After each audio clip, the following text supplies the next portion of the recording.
Good evening, everybody. Thank you for joining us tonight. We're so glad to be here at First Parish. How many people belong to this congregation or come here often? Okay, so maybe half-ish. Great. How many people have been to an Opening Doors concert before? Oh, great. Another half. And is there any overlap between those two? Some for both, yeah. So the Opening Doors Project is an organization that I co-founded with my partner Stacy Babb, who's over on the side there. And 5 years ago, this is our 5th year, it grew out of a program that I first created with a friend of mine, Reggie Harris, a great folk musician and educator, and we started a program for kids called Race and Song, a musical conversation. And that grew into this organization with the help of the Melrose UU Church, which gave us our first seed money. We started doing an online series where I would have concerts and conversations with people online when we were all down locked at home. And then we had our first concert. I saw today, it just came up exactly 3 years ago was our first live concert with Kemp Harris. So this is our anniversary of that auspicious date. Yeah. In the interim, we've done about 20 shows. Almost all of them have been free, community concerts, but that's just half of our work. The other half of what we do is we do education programs in schools. And over the last few years, we have built a roster, mostly coming from artists that have been guests on our show. And as we build a relationship, we then say, hey, would you like to teach kids? Do you have experience with that? And some of those folks have now become regular members, and Zakiyyah is one of those, and I will introduce her in just a minute. This show was made possible through grant money and a lot of help from others, which is how we do our community concerts. And some of that help is you, and we'll tell you a little bit about that at the end. So thank you to First Parish, and especially Maggie Carey and the Racial Justice Coordinating Committee for having us. These kinds of connections take a long time to build and find the right people in each community, and Maggie and the Racial Justice Group was the right people here in Arlington for us to find. Nine Athens Music, the Arlington Commission for Arts and Culture, the Mass Cultural Council, and the Club Passim Folk Collective, which is a group that has been helping us all year. There's a lot of overlap between our roster and this Opening Doors. The Folk Collective is a racial justice inclusion initiative at Club Passim, which I've been very involved in, and several other people, including our guests here in the front, their son Anand.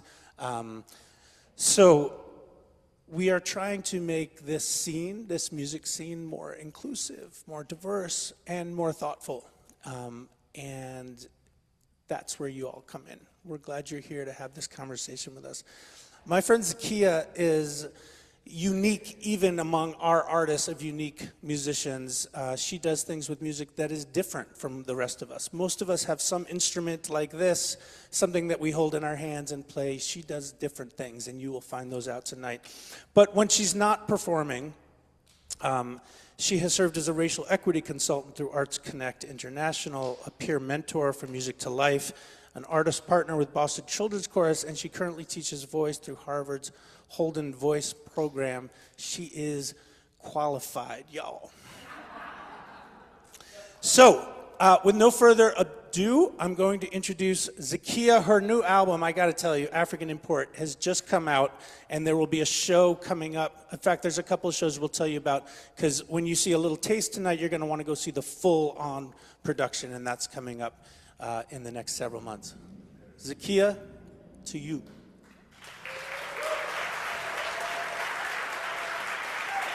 Hello. I see some familiar faces too. How are we feeling? I assume we're feeling well. That was great energy. We're happy that it's Friday evening. Yeah. Yes, exactly. So, as my great friend Alistair said, I am Zakiyyah.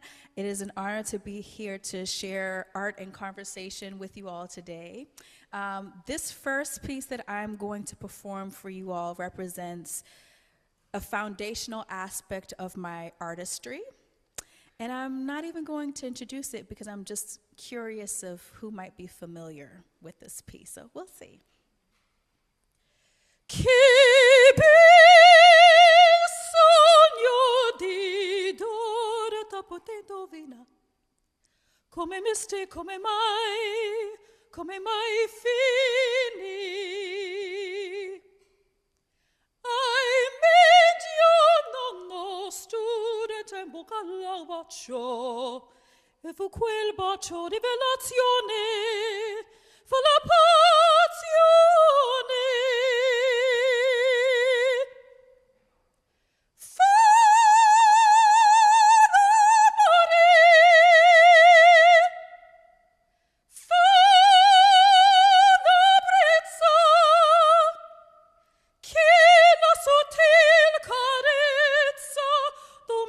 Così ardente mai ridir potrà.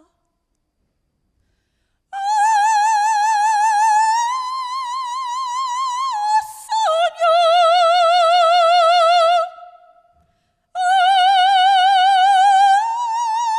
mia vita, chi può dalla ricchezza sia al fine rifiorita la felicità, o sogno da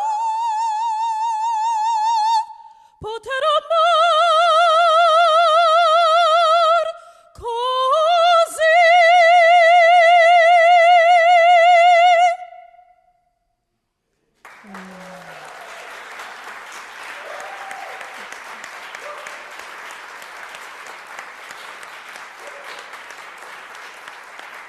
Thank you. Yeah, that's how we get the party started. Does anyone recognize that piece? Oh, you say you do? I do, but I don't know the name. You don't know the name? Okay. Anyone else? It's a very popular aria called Quel bel sogno di Doretta. And I wanted to kind of start off with that to represent one pivotal aspect of my artistic foundation that kind of sets the stage for the rest of what you're going to hear today. So, and just to take it back, in 8th grade, right, I was introduced to my first official voice teacher, Marilyn Andre, who introduced me to opera. And I was looking to audition for my high school, Boston Arts Academy. I don't know if anyone's heard of that school. Yeah! Very proud graduate of Boston Arts Academy.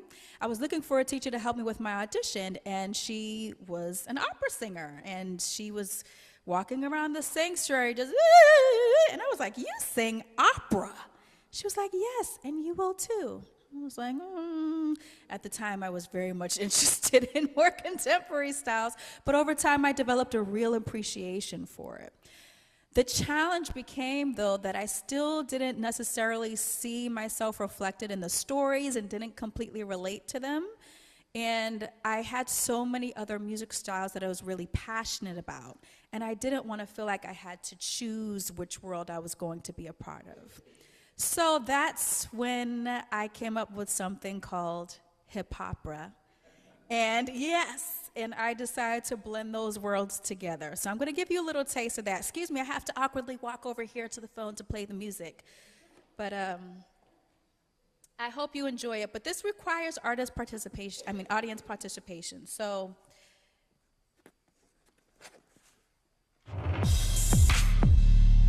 okay. So you can clap like this. Yeah. Oh, I love this crowd already. We just got right into it, in sync. Yeah. As your ears consume this opera mixed with rap, it's hip hop.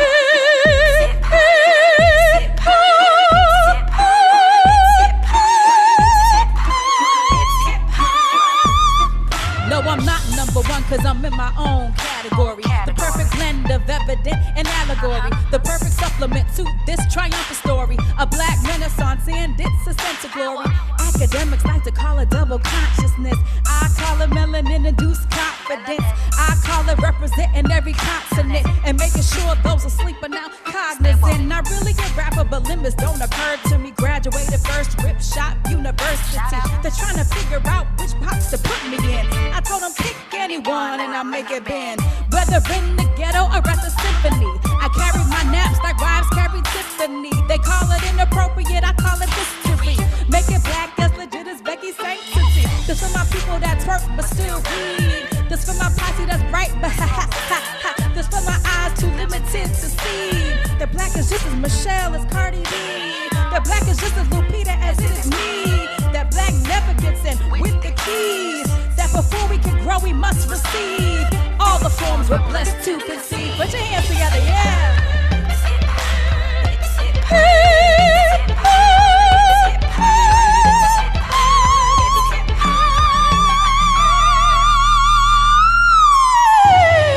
Let your tongue form the smooth sounds of your mind. And when they ask why, tell them that your culture's chronic. Sicker than the flu, but even better yet iconic. Unlike the people trying to copy it, how ironic. If ethnic ain't professional enough for the corporate, don't assimilate, instead readjust the orbit. Put your fro in the center of it and absorb it. And come wash straight, throw it all in the toilet. And yes, justice, realize, recognize that Negro-wise. Put respectability, politics aside, and replace it with a strong stride of black pride. As your ears consume this opera mixed with rap, know what the world is lacking and then fill the gap. Now grab your neighbor's hand and join as we make a pact to never let our wish to fit and compromise our black. To never. Huh. I know my history is excellence personified, and if I do embrace it, then that greatness will be multiplied. I promise to reach out to my brethren who forgo the mission. If it's cause they're scared of darkness, give it a new definition. I know black was made to represent all that's bad and evil. Only cause power is profound had to be illegal. Attempts to subdue my spirit or enact the violence I speak out for every long century. My voice was silenced.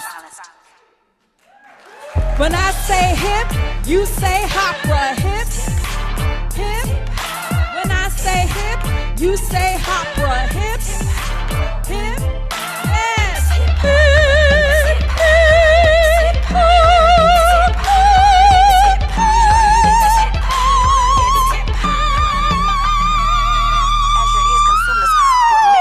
when I say hip, you say opera. Hip, hip. When I say hip, you say opera. Hip, hip. There we are.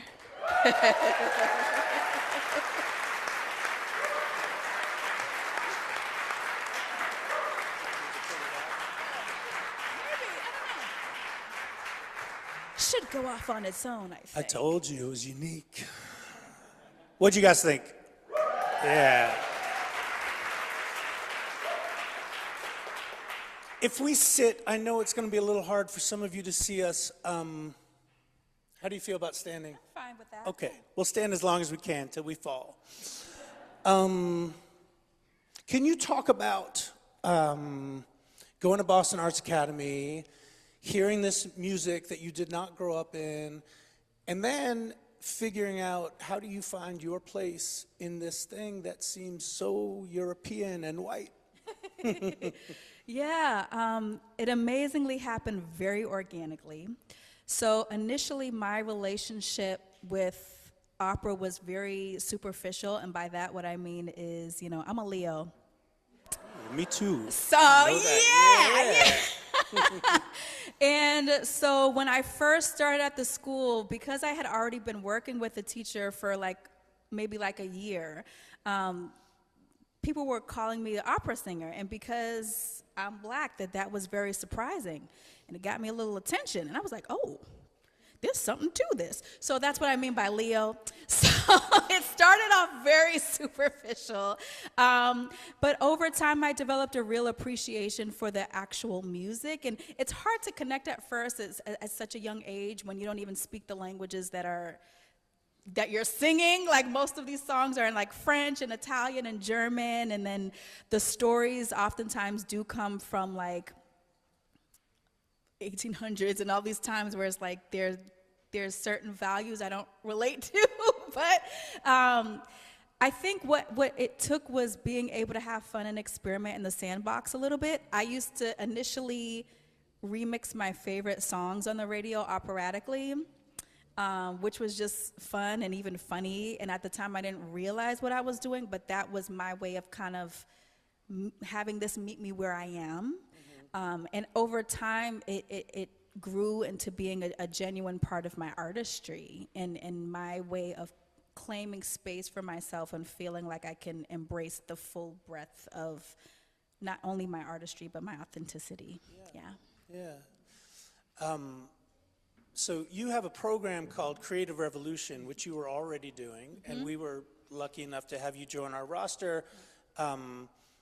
You had been doing it really with teenagers, but we've been pushing you to get in with the elementary school crowd, and they've really been responding when you're in with the young kids. Yeah. Anyone connected to the Arlington schools might want to take note. And that Creative Revolution is a program about creating space for yourself. When you don't see yourself represented, making space. So when you went to Boston Arts Academy, what are the demographics like at that school? It's primarily Black and brown. It is? Yes, it is. And it is still pretty diverse. I mean, I think we have representation of everybody. I'm saying we like I'm still there. But we had representation of all colors, but I think definitely it was primarily Black and brown. And that also showed up in the curriculum as well. Like, I feel like there was a lot more emphasis on education around the African continent and different things that maybe back then we weren't thinking about including in schools as much. And so, yeah, there was definitely a bit of a disconnect in terms of not really seeing this new music that I discovered reflected in my immediate environment. Right, but in this particular arts world, that was like, oh yeah, we do opera, we do strings, but also the hip hop that you grew up with. Yeah. And Zakiyyah's brother, Ripshot, was a big deal MC here in Boston, so you had a pedigree. Yeah. Were kids at the school, did they know your brother's work? How steeped were they in like the Boston rap scene? Well, my brother is a different generation, so I don't know how well they knew his work, and I certainly didn't go in the school like, hey, everybody, my brother's a Ripshot. I was really trying to like carve my own lane. But there was, I would say, hip-hop, R&B, and then maybe even like Caribbean music was, if you were just like walking up and down the halls, that's mainly what you would hear in terms of what students naturally gravitated towards. And then within the study, we were introduced to so many things, including opera, including jazz, and including other types of world music as well. Yeah. I want to ask a little bit, and I know this area, I know this was a little traumatic for you, what came next, because so my wife and I, my wife's here, we met at Williams College, one of the many very precious, beautiful New England colleges where people have great thoughts, or at least so we're supposed to. And you graduated from Boston Arts and went to Wellesley College, which is very much that. And now I'm your brother's age. I'm a different generation too, but I look back on my experience and where my head was at as a white kid from a predominantly white neighborhood, suburb of New York, going to a college like Williams. I was so in my own, I was very focused on my own social, like trying to keep up, trying to like, frankly, restart after high school. College was a chance for me. So, but the point is, like most 18-year-old kids, I was very focused on myself.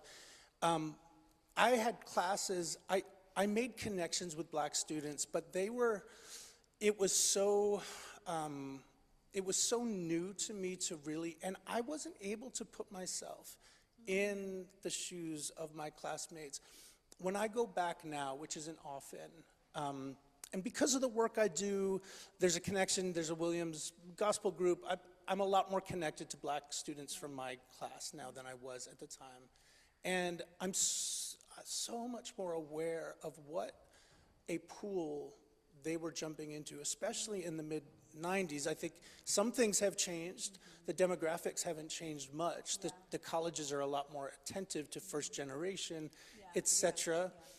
But man, those kids were, many of them, well, there were a lot of splits, right? There were some kids that came from prep schools that were all there, right? And then there were the kids that came who were the top student at their city school, and they came into an environment where they were playing catch up and doing it in an environment where they were vastly outnumbered and where there was no sort of campus empathy.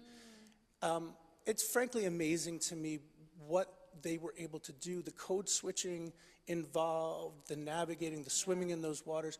So Wellesley College for you, you had this, you were already like, you had left your area where you grew up, you went to Boston Arts Academy, but Wellesley was something else. So what was that like? Yeah. That was the longest question ever, I'm sorry. No, it's okay. It's okay. The plane landed, so you're good. You're good. You're good.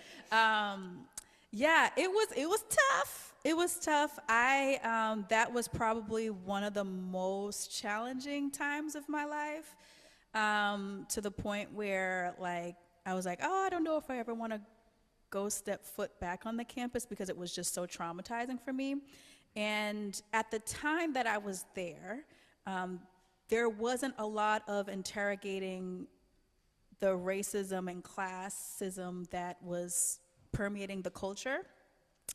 I do believe, to your point, that like around my senior year, there were conversations that were starting to happen around campus that weren't happening when I first got there. But by that time, I was like, okay, I'm ready to go, y'all. So I was just like out the door. But yeah, there was definitely an underlying expectation of how you're supposed to show up in the space that wasn't necessarily explicitly said, but I could feel it.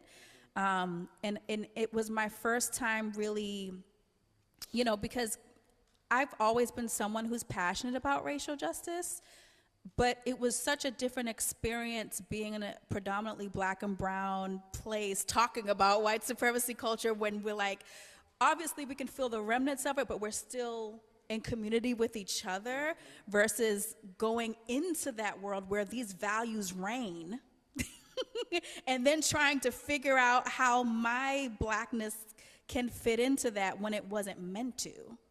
And yeah, I could feel myself getting a little emotional, but that's something that like was really, really hard to contend with and figure out, even from the perspective of artistically, like where's my voice? Where's my voice go? And it took a while to find it coming out of that. Yeah. I think it's an important thing to share for our audiences to hear, especially in suburbs like this, because this is to swim upstream requires navigating white power, white spaces, and to learn how to do that in a way that you can keep your body safe. And that's a lot to hold at once. Yeah. And as an 18-year-old and 19-year-old trying to figure that all out, presumably with parents who, they weren't from that world, so how much advice can they give you about how to swim in those streams? That's a lot for a young person to take on. It is. And I think, to add to your point, when you don't really have family that's already gone through that journey to be able to like offer advice, it's like they can try to support me emotionally, but it's really going to be on me to navigate it and figure that out. And I think also it was a time where it's like conversation, people were under the impression that race was no longer a thing. So believe it or not. You were there when Obama was president. So when he got elected, yes. So we were post-racial. So exactly. Yeah. So we were and it's funny, my next song speaks to that. We became a post-racial society. So there was that other added element of that kind of made me feel like, oh, is this in my head? Or is like people kind of gaslighting me to make me feel like what I was feeling was not real. No one's, calling you any slurs and nobody, so it's fine. Right. Well, and that's, and I want you to get back to some music and we'll continue the conversation, but that distinction is something that comes up in our conversations at Opening Doors all the time. What is racism? For most Americans, for most white Americans, it's the blatant kind. You know what that sounds like. You know what those words are. You know what it looks like.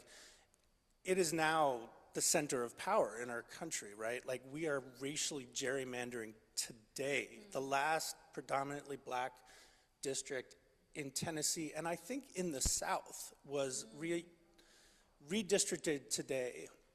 We are truly back to Selma. But those folks don't come to our shows, and they don't go to Wellesley College either. We have a different thing that we deal with, and it's why our groups work in urban schools. We've done a lot of work recently in the UU Urban Ministry, which this church has given a lot of money and attention to, which is wonderful. It's a great group down in Roxbury.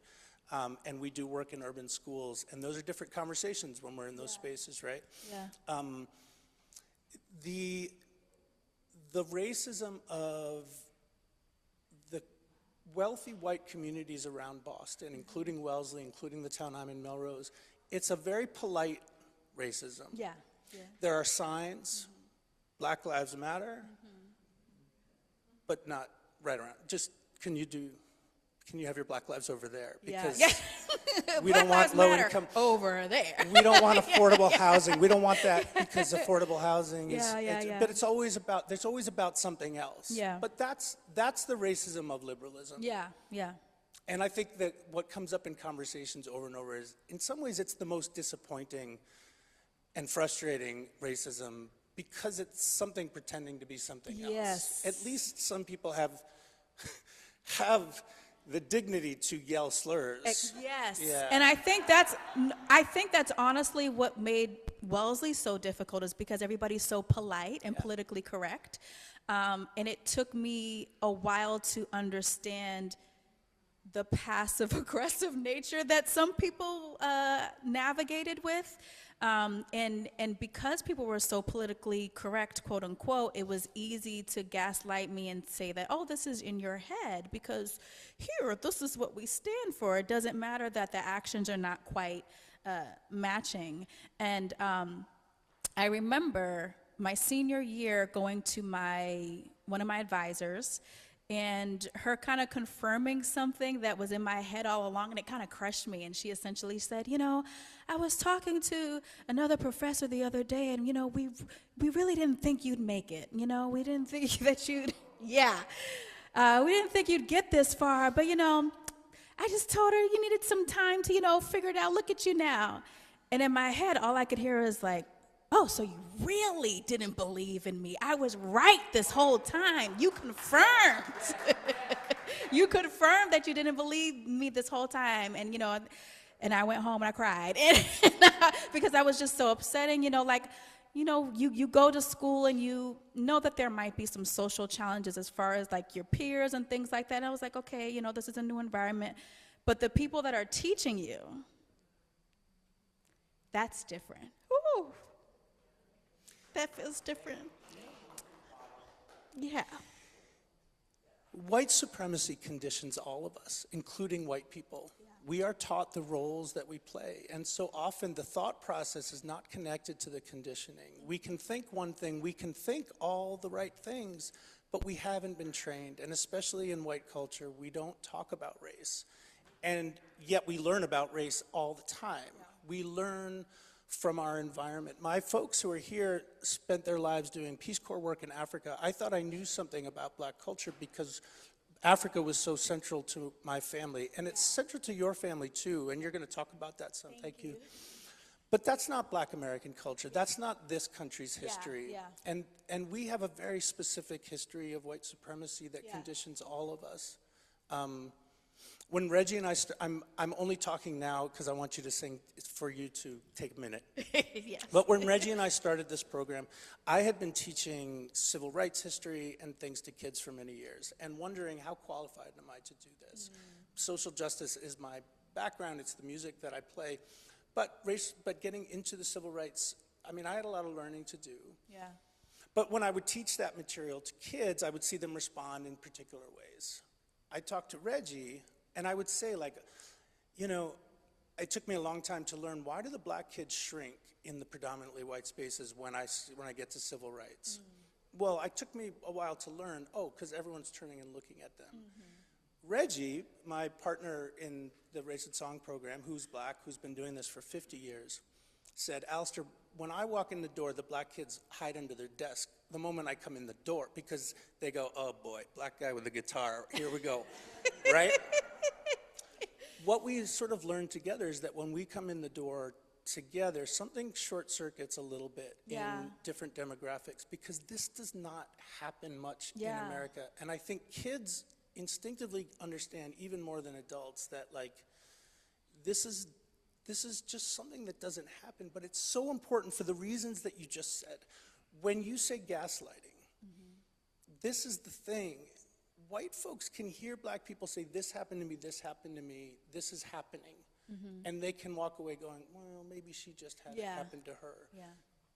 White people have an important role to play in collaborating, in saying, yeah, I see this too. We need to say it together at the same time. And to me, that's what allyship is, but you can only get there if you work. And that means all of us need to recondition ourselves. We need to educate ourselves, and we need to recondition what society has put in our bones. It takes a time. I agree. If you're not unlearning what society has put in there, you're definitely buying in. And I know a lot of people say the system is broken. I disagree with that. I think it's working exactly as it was intended to work.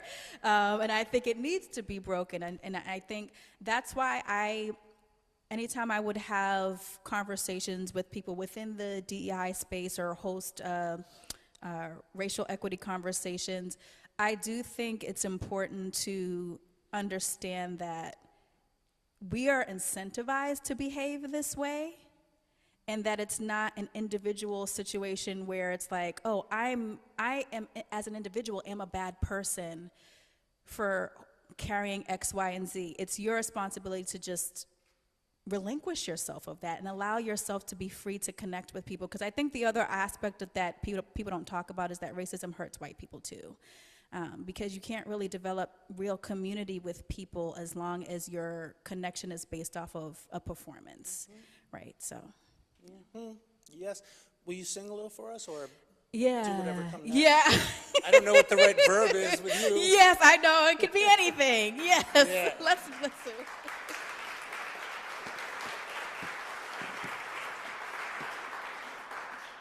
Okay, so sorry to awkwardly make you look this way. This next piece that I'm going to do, I know we did some fun stuff. Now it's going to get a little bit more serious. This next piece I wrote when I was really upset after an instance of police brutality. I don't remember which one because there's been so many at this point. But I thought it would be really poignant to be able to perform this for you all today because it's been such an instrumental part of my healing. And I think it lends itself well to this conversation. And this piece is called Rise.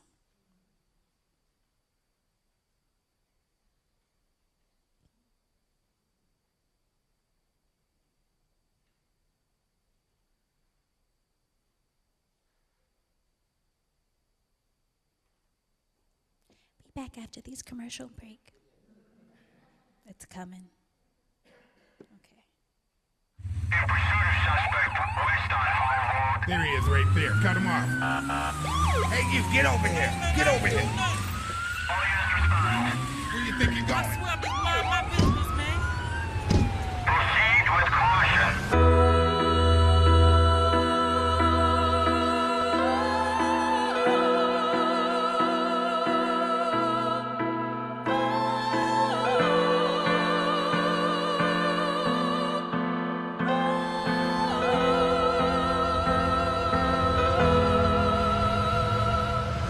I try to keep my patience, but my spirit's growing hardy. Hoping I won't have to tell my predecessor sorry. The time's been up for justice, but as usual we tardy. Cause we've been looking for our invitations to the party. I see that someone else's table eating smaller portions. Instead of pooling resources to create a fortune, we conceived our own ones, but opted for abortion. And the ones we brought to life soon became orphans. The Black White House created an amnesia, put even the wokeness under learning anesthesia. And we've always got a threat to our development, cause some of these supremacists are out here wearing melanin. We giving accolades to people too quick to forgive and wonder why they keep challenging our basic right to live. All these years still dreaming, MLK. All these tears and ain't one bill been paid. How many cheeks turn before you're just a pushover?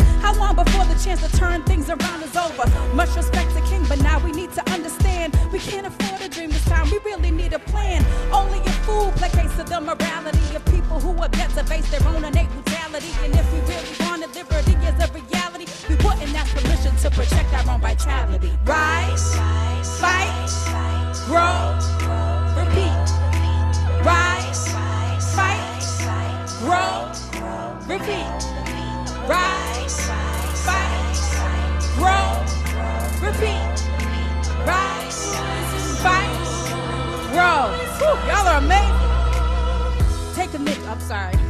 I have to stop. I think getting emotional threw me off a little bit.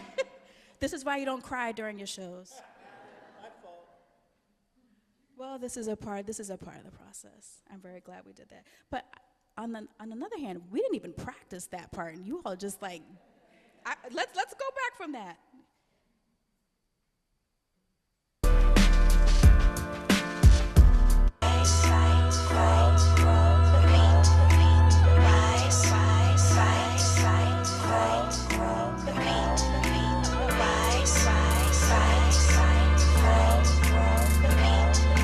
Rise, fight, grow.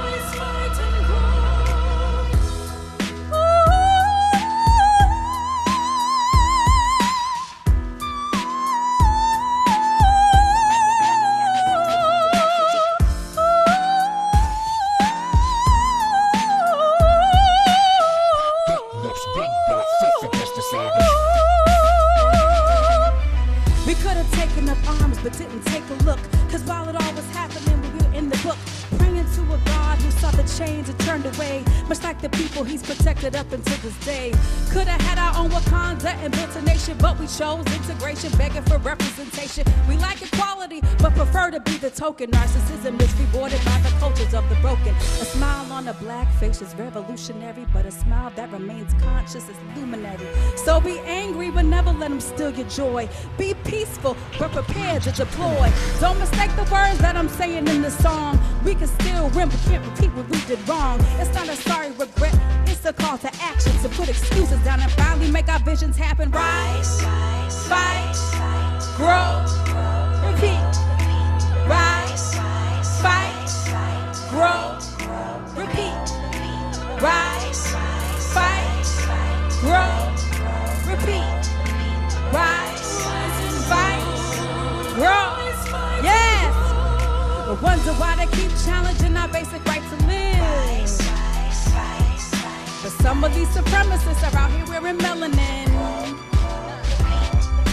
Narcissism is rewarded by the cultures of the broken. Hey, we can still win. It's a call to action. Make no mistake about it that God will handle your enemies. God said, love thy enemies as you love yourself. Can I get an amen? This young man may be gone today, but tomorrow we will see justice. This young man died in a tragic way, but I believe that God has a plan.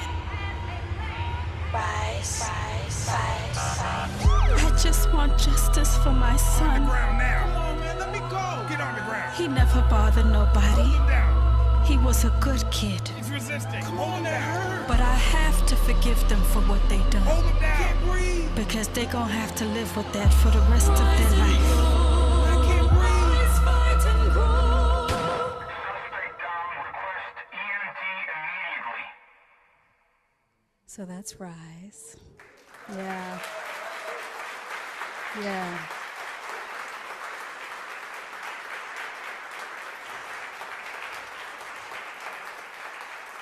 Thank you.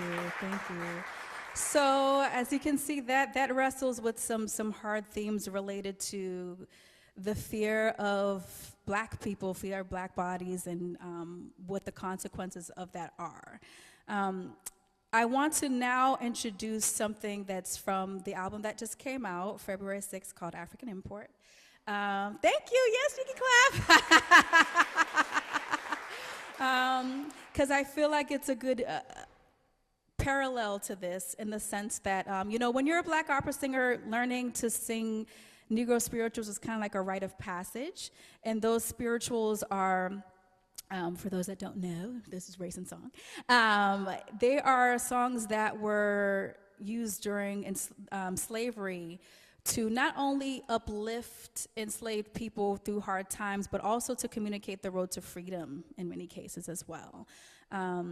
And so I kind of asked myself, all right, in a modern day context, what would that sound like? What would the road to liberation sound like today? You know, because once you feel anger and you get angry about the injustice of the world, rightfully so, then it's time to find your path and to act and to fuel that into something that's going to make an impact. So that's what this is called, and it's called the pledge. So now we're going to do that.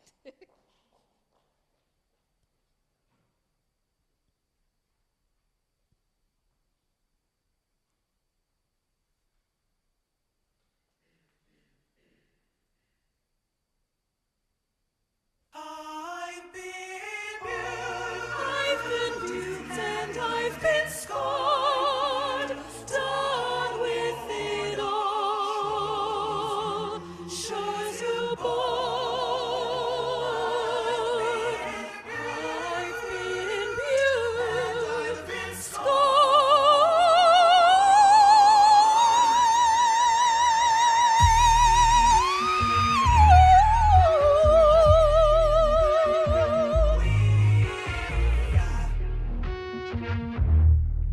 Hey, you can rock if you want. The railroad left the underground and made it to the surface. Then we lost our path to freedom and even our sense of purpose. Yet reinvented the map, left genius along the tracks amidst our search for freedom. Found a mirage of the house that we were fleeing. We got a whole new board, equipped with a brand new drinking gourd. No longer playing by the rules of a game invented by those who refuse to do the same. Prize every footstep made before, but forging a new path so we soar. This roadmap may serve as the blueprint of the actions to happen regardless of the accent. Wade in the water, all my people.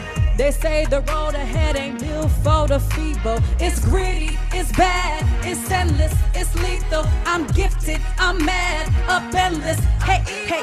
Voyage in the mom, Ave in the tongue, kitchens in the bag, silk wrap, no cat, for the chairs in the bag. If the night brings forth the fight with some seats in need of distribution on site. This how it's going down. We stroking or we drown. Books being everybody getting read now. In the hood, on the sun, or even far away.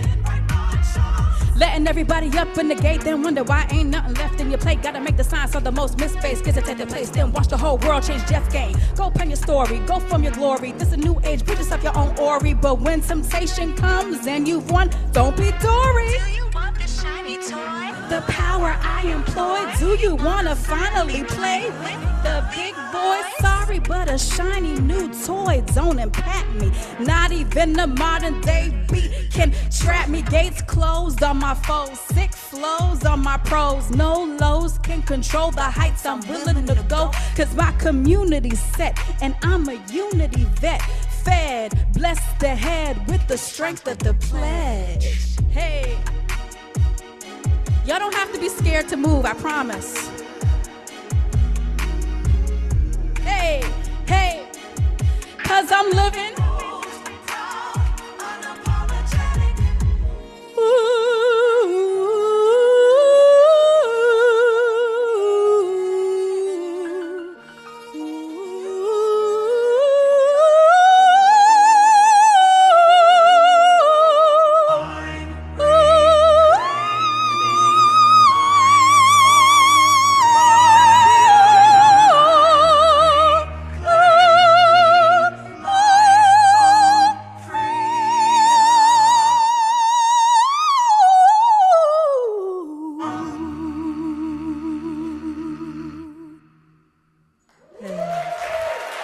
That's the plan.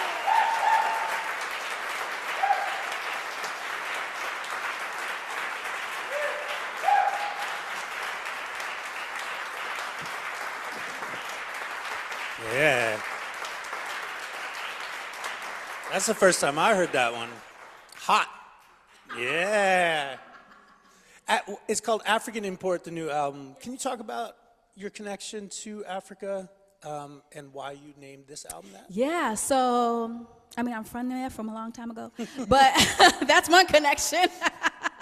I also have had the honor and privilege of being able to live there a couple of times. One, when I studied abroad in Ghana when I was in college, and really got to reconnect with a different way of experiencing the world and being able to center different values in a really transformative way.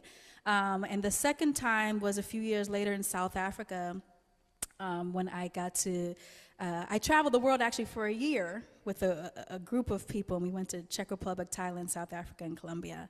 I got to spend about 3 months in South Africa and really being able to experience a different country that also has its own history with racial tensions, and seeing also how they're dealing with that. So, yeah.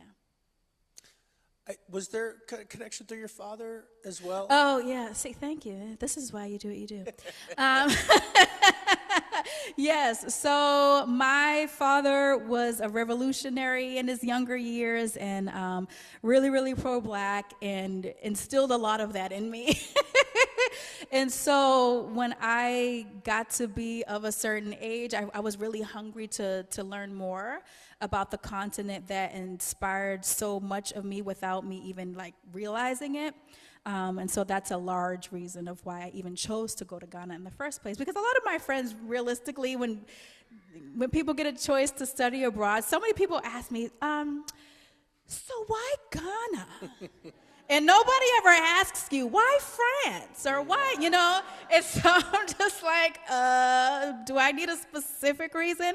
But yeah, it was, my dad definitely was a huge part of that decision too. And ironically, I originally wanted to go to an HBCU for college, and my parents whined it was too far. So then I didn't even tell them I was applying to study abroad program. I was like, so this is what's happening. You are afraid of me going to a different state. Now I'm going to a different country. So, yeah.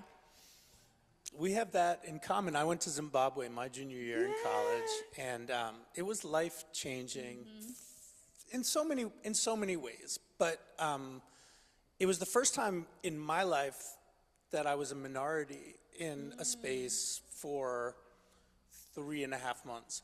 Now, a minority with all the power. It's a very specific kind of minority. And yet, it was exhausting after 3.5 months. People looking, when in rural areas, not in Harare, but in rural areas, and wanting to touch your hair. It's a good thing for white people to go to rural Africa. You want to know what that's like? People want to touch your hair? I got a place for you. But I know it can be complicated for a lot of Black Americans to go to Africa and sometimes maybe assume that there's going to be hey, welcome back, we're so glad to see you. And instead, they're like, oh, well, first of all, we know Black, and your color, generations of intermarrying, that's not Black, African Black, right? There's that. And then there's, I know those clothes. You're American. And if you're American and you're in Africa, then you must have some money or you're connected to something with money. So that can be really disorienting for a lot of people I've talked to who've had that experience. What was it like for you? That was also my experience. And it was extremely hard because, you know, when you grow up in a very pro-Black household, having this connection to Africa, or anyone who's taught to have a connection to anything, sometimes you don't think about what the other side feels. You just assume it's going to be reciprocal. But the interesting thing is that there's this metaphor I bring up about how, like, with African Americans kind of being the kidnapped child who was taken from home, and all they know is the place that they were kept in, and so they kept hope alive by being able to connect to back home. But back home, time has passed, and so they're sad about the forgotten child, but eventually, like, it's forgotten. And so that was hard. Like when I first stepped foot in Ghana, and my hair was straightened and everything, and they kept calling me Obroni, which is like either white person or foreigner. And I was like, whoa, whoa, whoa, whoa. I don't get to be white back home. You're not going to call me white here. You know what I mean? And if you do, I want a receipt for that so I can bring it back. So, so that was kind of hard because I had certain expectations, not only about the connection, but also about certain knowledge that was just, for me, everyday things we talked about. Like when you're in a country with all Black people and you're Black, there's not really a reason to talk a lot about racism and to have a lot of awareness of your blackness. And so that was also a different experience as well, because I would have people ask me things like, oh, you said you're African American. What part of Africa are you from? I don't know. Oh, so you're not really African. And there wasn't really an understanding that, well, actually, interestingly enough, I had a lift last night, right, from a man from Egypt. And he asked me where I was from. I said, oh, I'm African American. He said, what part of Africa are you from? I was like, I don't know. He was like, I don't understand. What do you mean you don't know? And I was like, well, I started explaining the slave trade and everything. And he immediately said, oh, no, don't say that. No, don't say it. I was like, but I'm like, I'm not trying to be a downer, but this is what happened, and this is why I don't know where I'm from. I don't know if he thought I was trying to I don't know. Yeah. But it's just, it's a very different experience and a different relationship with race in general, and trying to figure out how do I navigate my own relationship with this land that isn't dependent on having to feel that reciprocal, come on, sister, and being able to just meet people where they are. Yeah, that was hard. One thing going to Africa does is it makes you realize what a construct race is in the country that you come from. When we talk with kids about race and we use terms, and I think it's really important right now in American history to use the terms that come from slavery, because the meaning hasn't left. Black is a term that came from American slavery. We invented the concept of race in our country. And it was the one drop of blood rule that means that people who are very light-skinned are still black in our country. But in Africa, those mean very different things. And I just came, this past summer, I was in South Africa, which is a whole other thing, right? With a group of kids, a very diverse group of kids from Dorchester here in Boston. We went over and we sang. It was such a great trip. But man, the race stuff over there really threw me, because it's different from Kenya and Tanzania, the other parts of Africa I've been in. And there are three very distinct races there. There's black, there's white, and there's colored. And that term is still very much in use. But what I didn't understand fully is that colored is a whole culture. It is a distinct group, and they think of themselves as a distinct group. And in that way, apartheid was different from our history of segregation. And it makes things even more complicated.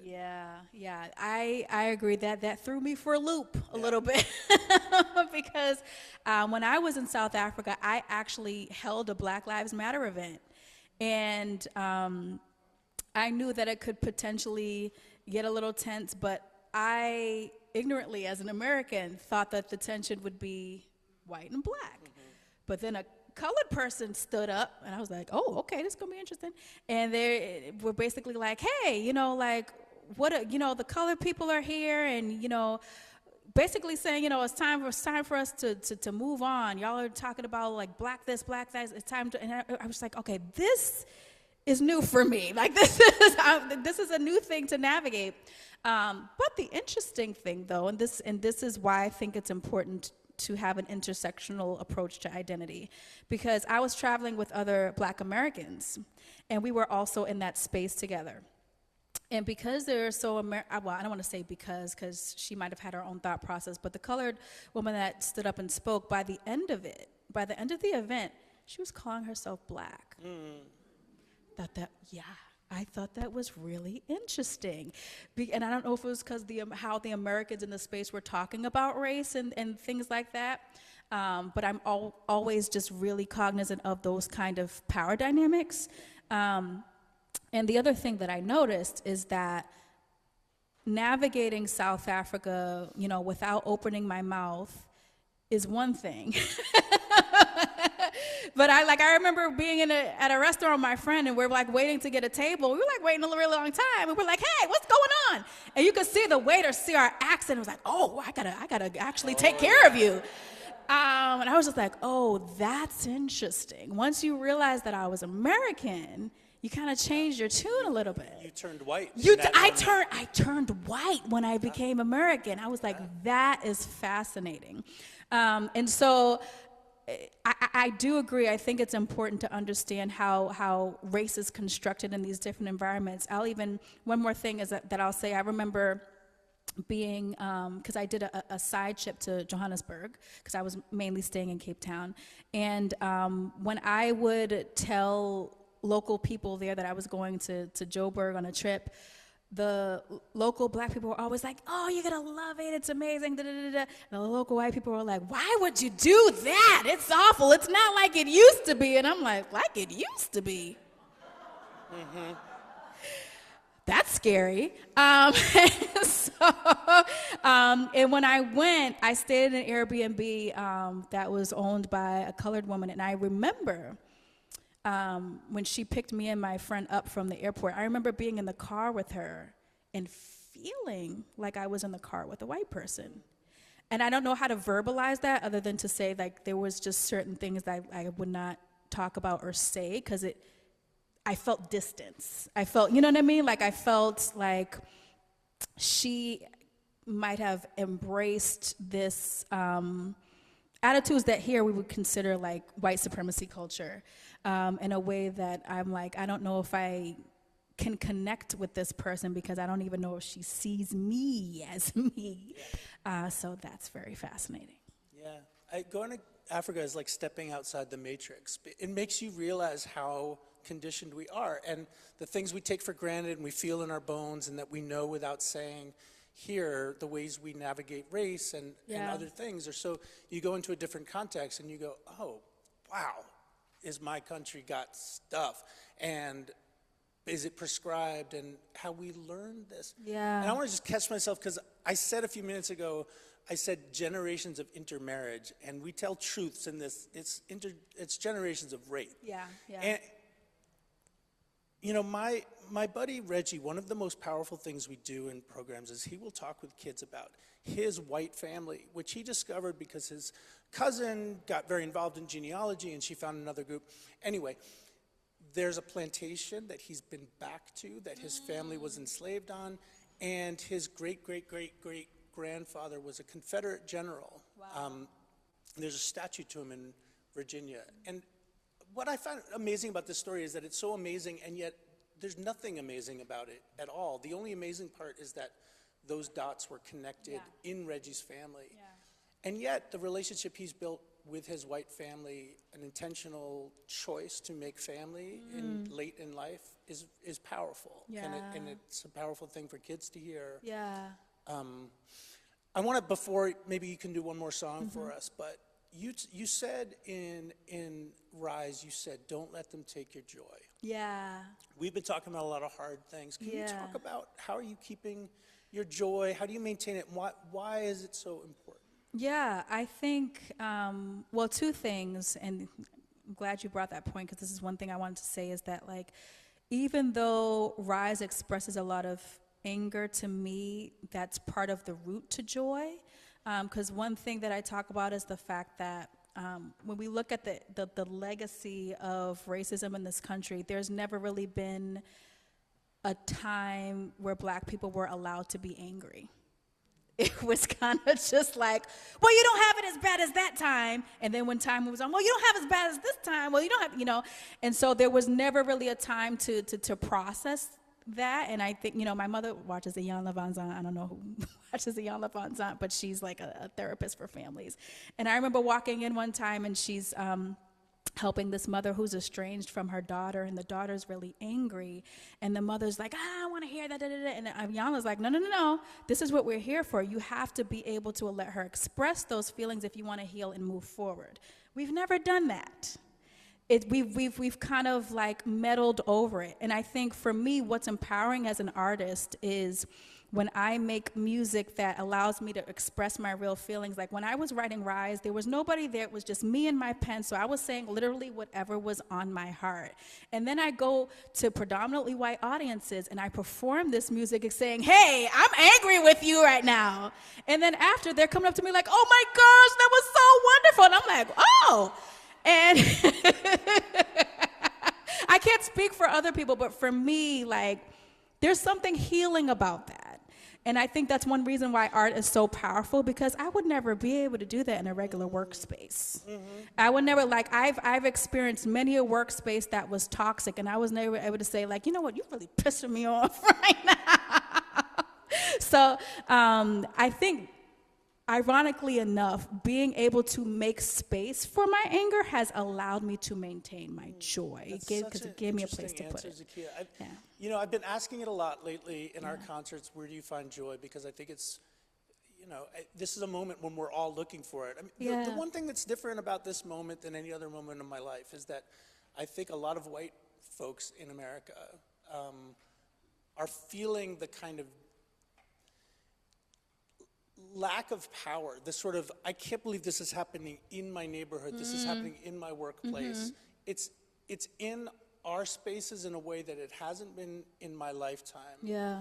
And I think many white Americans have been paralyzed this past year, have been like, the sheer overwhelmingness of this administration and the day-to-day flood the zone. Yeah.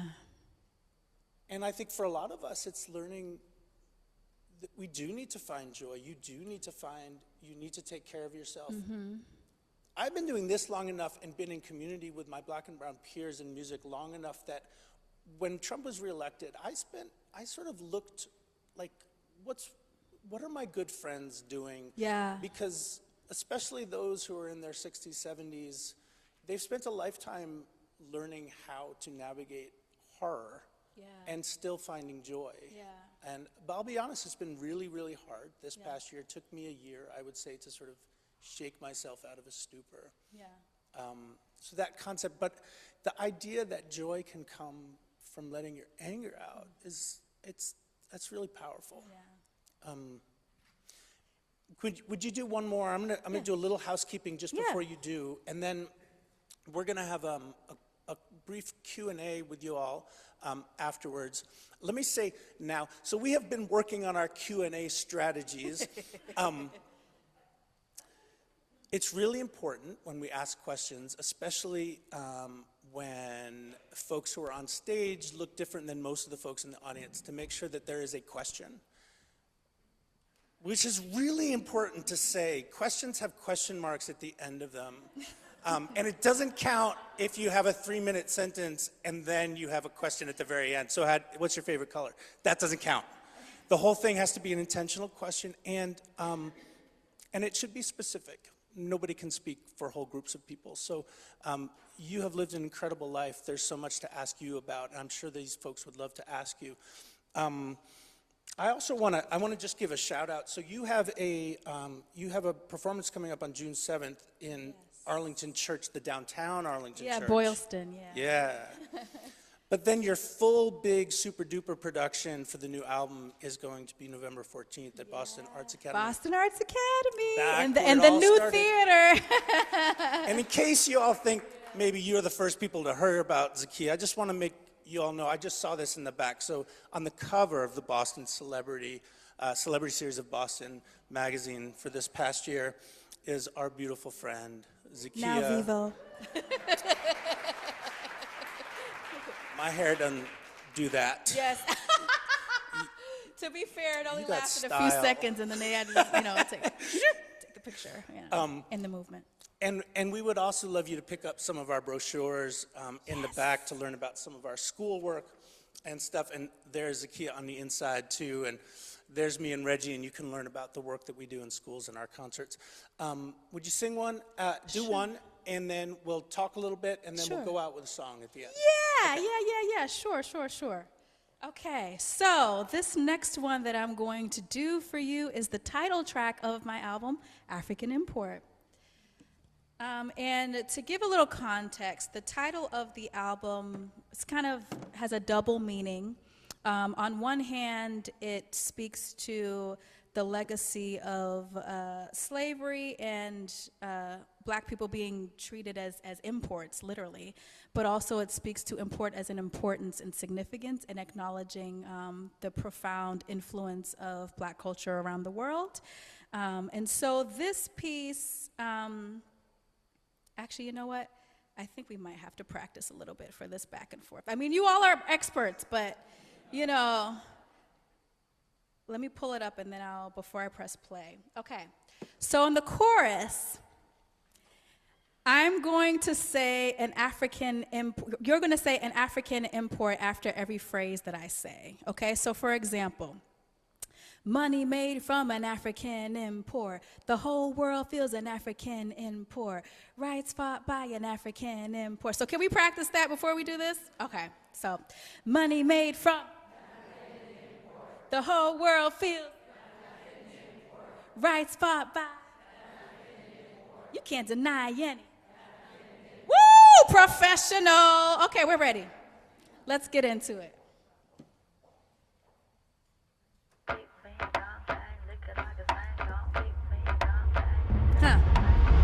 I'm my ancestors' wildest dreams, how I stand confidence higher than the mediocre white man. Just the right brand, African imported. Now I'm stepping out the box, fully sorted. I'm the West's favorite dress to impress the dressless, till it's wrinkled from the stress of an unwanted hostess. This is most deaf, the source of innovation, the heartbeat of the nation, even when his body's decaying. If imitation is the greatest form of flattery, add some paper to this form of assault and battery, because my culture may be rich, but my time is billable. I make her say my name with reverence, each syllable. I stand tall on the billions of shoulders here before me, make a noise so posterity cannot ignore me. None can mirror my glory, because I'm already. Hey, here we go. Money made from the whole world feels rights fought by. You can't deny it. Hey, money made from the whole world feels rights fought by. Hey, homies on the stoop soon turn into blondes with poodles. They hoarding wealth for power while imploring all the poor to be frugal. And everybody wants to be black till it's time to be black and act in accordance with the laws attached. Cosplaying the language, the hair, the clothes, the roles. If it ever goes a style, maybe the nose, but nosy or not, the essence can't be replicated. It's so created, you can't even get it confiscated. Palatable blackness made for the masses. Ain't the type to shift the ground from under their it ain't a table seat I seek. I use my ingenuity, creating hip-hop opportunity. Cause I'm too divine to own, I'm too wise to groom, I'm too big to hold, too bitter to consume. I can't be sold the bloom because I'm already. Hey, here we go. Money made from the whole world feels rights fought by. You can't deny any. Hey, money made from the whole world feels rights fought by. Hey, yeah.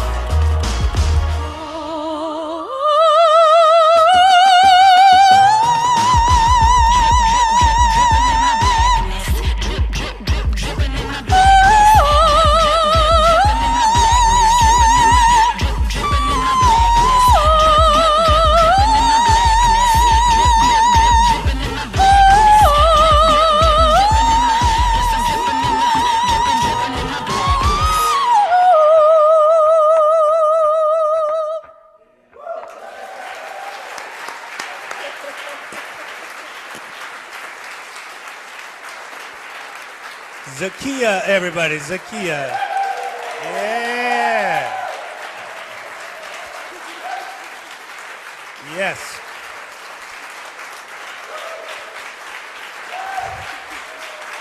I agree.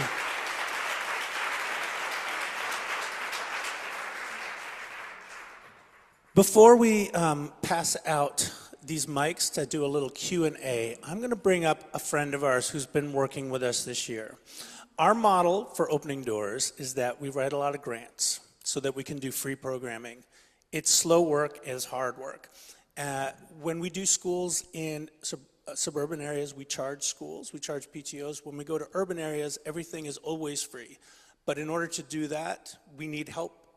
So Maggie Moore Abdo, our wonderful friend, is going to take this off my shoulders so she can tell you about our new fund that we've started. We've never had one before. Thank you, Maggie. Absolutely, thank you. So I'm so happy to be here today as a friend, a fan of the Opening Doors Project. I've been in the Zoom 5 years ago, I was in the community concerts, like this one tonight, and I got to witness Alistair and Reggie in action recently in Boston to like hundreds of kids for the Race and Song. Bravo. It was such a wonderful night. Thank you. It was great. You brought me joy tonight.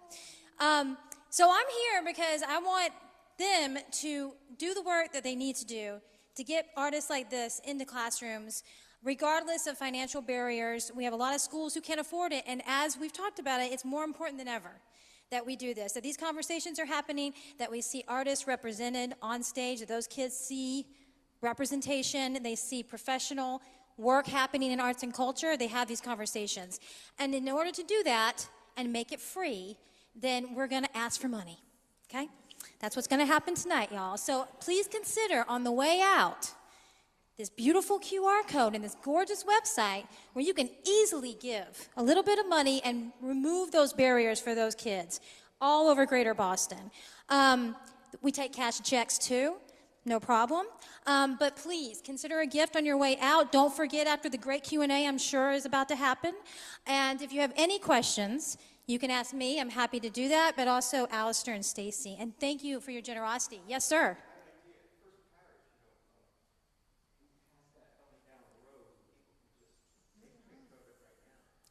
I love that idea.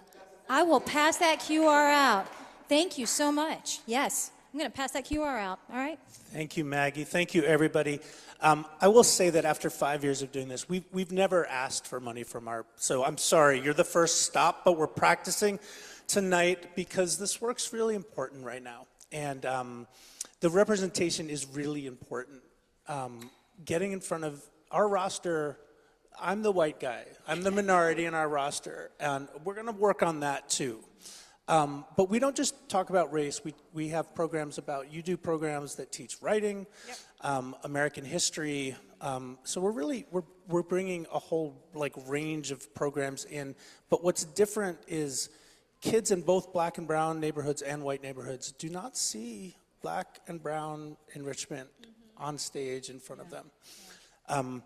Okay, we're going to hand out those mics. Stacy, you got a mic? Okay, and Maggie, thank you so much. So folks if you have a question, please raise your hand. Yeah. I know her. Her name's Sheila. Hi, Sheila. I wanted to thank you for your incredible, I don't know exactly what to call it. I've never seen anything like that. I just admire your creativity and what you've invented. I just really loved it. I wanted to ask about what is your experience with colorism? My husband is half French Canadian and half Haitian, so he grew up in Canada where their construct of race is completely different. I'm 100% Indian. We're raising our kids in Sudbury. My son looks white. My daughter looks brown, black. They go to the same elementary school. The kids think my son is white, and my daughter just told me that the kids think she's in the METCO program. And I said, the kids who have been to our house in Sudbury think you ride the bus to Boston every night? And she's like, well, everyone who's in the METCO program is dark like me, so they think I do that. And she said, well, I think that's a compliment because I have so many friends and I love them. So I don't know how to navigate this space. I don't have experience with this at all. And, I just was wondering if you have any comments on that. Yeah, well, I'm not yet fortunate enough to be a mother, so I don't have necessarily the parenting advice on that. But as far as my own experiences with colorism, one thing that I will say, it's funny enough, I do have a song on my album about this. I think it's kind of twofold in the sense that me being lighter skinned within the context of the black community, what I noticed is that there was some favoritism, particularly from the men in the community, because of beauty standards that align very much with whiteness, and that created its own source of tensions. And then I recall being a kid and seeing people outside argue about who's darker and oh, look at us, who do you think is darker and things like that. And so there was a lot of stuff being internalized about the darker you are, the worse it is, and things of that sort. The other thing that I will say, though, and this is in college, it got a little bit more complicated for me, because even though I am lighter skinned than a lot of black people, I also noticed that, how do I say this? There was also a different way of treatment depending on how I wore my blackness. So I noticed that, like, with me, you know, being from an inner city environment, I carried myself a certain way, and I didn't really have a reason not to because everybody else did where I came from too. But I noticed that when there were other black people who may be, like, I don't know, from the suburbs or from different areas, who maybe had more experience being in predominantly white environments, and maybe knew better how to navigate those spaces. Sometimes, in my opinion, they were treated a little bit better because there was this understanding of, oh, you've accepted my culture type of situation. I don't know if that probably doesn't answer your question, but I'll say this to say that, like, there's a level of nuance to it that just requires your emotional support more than anything. I think that this goes back so far, so many years, and you're not going to problem solve it all on your own. So I think the best thing that you can do is just give your children the tools to know that they, no matter what the outside world says, that they're beautiful, they're loved, you was kind, you was important. I don't know if anybody knows that reference, but essentially, right, like, there's a reason that exists, like being able to instill that confidence within them so that regardless of what space they navigate, they know that they're going to be okay, and they're going to be able to find power within themselves to be able to navigate that. So yeah, that's what I would say. Yeah. For those who don't know, the METGO program is the historic busing program that started in the forced busing in the 60s in Boston, and it's what is left. It's the voluntary part of it. So families, it's actually very hard to get into. Families in Boston will sign up to send their kids out to suburban schools. My wife and I have gotten really involved in the METGO program in our town. It is fraught. I mean, these are kids from black neighborhoods coming to towns that are white, and that putting kids on the wrong bus happens a lot. Lincoln-Sudbury, I've been to the State House. Lincoln-Sudbury happens to have one of the strongest METGO leadership programs. It's one of a couple of places where, from what I could tell, Reading is another one, because the superintendents are really invested and they're putting attention and making it cultural in the towns. I wish that was happening in our town. It's very much not talked about, which is what we started a program in Opening Doors. It's the only non-musical program we have called Talking METGO and Race, with my friend Ayana that went through METGO herself. Her son is in it. And we go into schools and just talk about what METGO is and how complicated it is. Like, just even the 1 hour bus ride to school and back, and if you play sports, like, your day is this long. It's very complicated, and yet people sign up for it because they feel that the outcomes are better. Although there's a lot of self-selection with that, as there always is, right? Yes. Can we have one more question? Well, I just thought of one more thing to add, which is just that because we don't always have control over what is and isn't being brought in schools in terms of education, I think that one thing that you can do, and you might already be doing, is just making sure that you're offering as much education as you can at home regarding their histories, where these type of questions might be coming from, so that they don't internalize it. So yeah. Hey, how you doing? Hey. So I appreciate your approach to elevating the culture. You know, hip hopper is unique to me. It's my first time seeing the two fused together. But as a fellow artist, my question is always, where does the money come from? So, like, I know there's a lot of grant writing that happens, but, you know, we're used to, like, buckling down and getting a 9-to-5 and using that as leverage to pay for our dreams or whatever the case is. But that's not always easy. So That's my question. Are Where does it you come? referring specifically to like in general sustainability as an artist, or you mean like specifically gigs like this, or what's the context? So, yeah, for opportunities and gigs like this, from Yeah. the promotional aspect to the How am I tours funding my to dreams? the yes. Yeah, that's the never-ending question. It's interesting because I actually, in addition to all the other things I do, I am a coach for artists who are looking to build sustainable practices. And what an interesting time to have that kind of job when there are a lot of factors bigger than us out of our hands. Even a recent email that I received from the city of Boston saying, hey, these grants that you all were depending on, we can't do them anymore. So it's a crushing time. What I will say is there's two things. One is being able to pull from multiple sources. I think it's really important. This is a mini coaching session. And by that, what I mean is don't rely on just gigs. Make sure that you have multiple things that you can leverage from your gifts. For me, I teach voice, I do coaching, I do workshops. So it's not like just doing gigs, but I think the other aspect of it too is to make sure that you're actually looking forward and not thinking about the now. Because I think one mistake that a lot of artists sometimes make is putting all of their eggs, and by eggs I also mean money, into one basket in terms of the investment aspect and not thinking about how it's going to come back. So that's like a really high level vague thing without really knowing specifically your situation.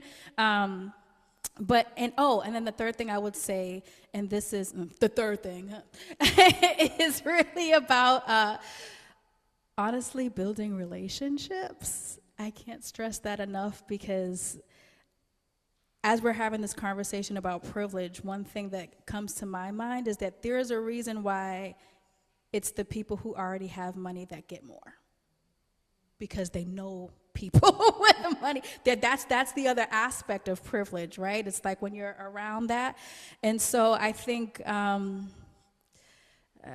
don't want to go say like go meet the people with money, but essentially like we have to survive and we have to thrive, and that's a part of this. And I think you have to be able to take care of yourself and do what you have to do. I remember, sorry, I know I'm going to wrap this up. I'm going to land the plane. But I remember when I was working within the DEI space and I was doing racial equity consulting, and without calling anyone out, I was working with a white person who had a lot of guilt for the money that they grew up with. And I remember kind of internalizing their guilt that wasn't mine to hold, in terms of like feeling like I wasn't allowed to charge this or that, or that I wasn't like allowed to want certain, like saying little things like, I would love to experience first class one day. But when I was around her, I felt like, oh, that's dirty, that's bad. But I'm like, wait a minute, I ain't never got to do none of these things. Why should I feel bad about, you know what I mean? And I just say that to say, don't feel like it's wrong to be compensated for your labor, particularly because of the history of our people not being compensated for their labor. So, I hope that helps. Yeah. That's a great answer. Yeah. I'm a working musician. All of us have to hustle our asses off. Yeah. That's the bottom line. The thing I always try to talk to people is like, think about all the arrows you got in your quiver. Like, what else do you do that you can monetize? Is a terrible word, we think, but yeah, man, you need to figure out whatever it is. Like, and I will say that in this context, when we started opening doors, this is a very specific thing, and nobody's making a career out of this. We can't provide that much work. But we pay high rates compared to most gigs, and that's built into the mission because we are educating, but we are also amplifying voices of color. And I'm mentioning it because anybody here, if you bring DEI work into your spaces or anywhere else, it's so important that you pay people what they're worth. Especially on this front, because you're asking people not just to bring their professional skill set, but their personal lives. This Emotional is work. labor. Yeah, it's emotional labor. So pony up, folks. And if you can't do it, find the grants that will help you do it. They are out there. Yeah. Let's take one more question. Way in the back. Great. Hi. Hi. Hi. I'm Isaura. I'm from Brazil. And then I really appreciate your creativity and the audacity to put to expression of the music, different styles, different cultural roots, you know, and with such power and integrity of each one. Thank you. My question is about the production in November. Could you share what we gonna see there? Do you have live instrumental music? Do you have other singers? Do you have a dancer? Yeah. Yeah. So I love that question. Thank you for giving me permission to put that out there. So on November 14th at Boston Arts Academy, this will be my first full-fledged production. It's going to be live band, backup singers, dancers, lights, sound, all the works. And it's all inspired by my album. So be there, be square. It's going to be great. It's going to be great. It's going to be really exciting. Yeah. We're going to end. Yeah. So, you know, there's a lot of elements to making these concerts work. It's not for everybody. It can be hard. There's the performance piece. She gets that all the way. There's the talking about it and the wanting to talk about it. That's hard. Yeah. And you're so good at you articulate these issues so incredibly well. Yeah. Thank you. Thank you. I'm equally in awe of your intellect and your talent. The hardest part for you and me, and we're still learning our ways, is finding the musical connections, because I do this thing here and you do these things here, but we're going to try to bring them together one time here at the end. We played for preschoolers. We went into a preschool. Yeah. And we killed it. We did the chicken dance. We were. Yes, we were. Yeah. I learned real quick. Zakiyyah is game. Like she will. I put jump herself in. Out. I said we're doing chicken song, and she's like, "All right, get my chicken feathers on." And so we're gonna sing. It's not a spiritual, but a song that comes from the Black church that played a key role in civil rights. Yeah. It's a song that we play always at Race and Song, and you all know it, so sing it with us.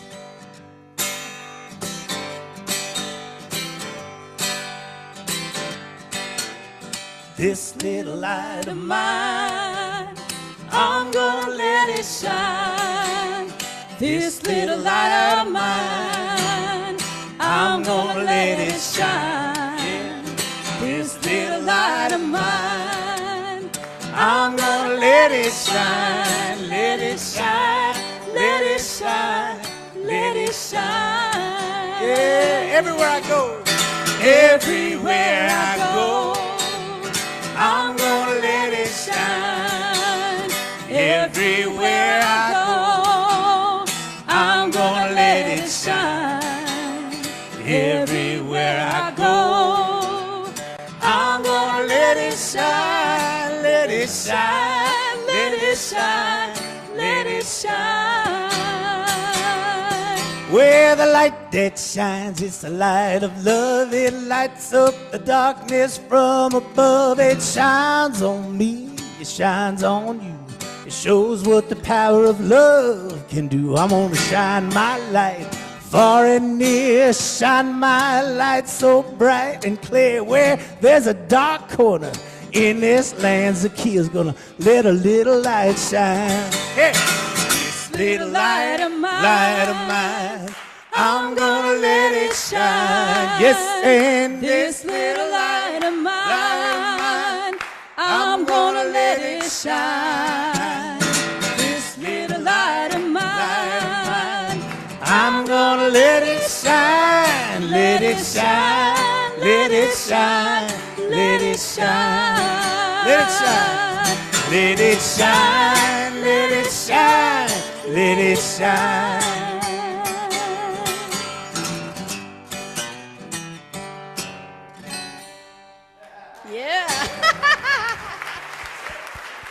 There's cookies and lemonade in the back, and come talk to us. Come say hi. Zakiyyah, everybody.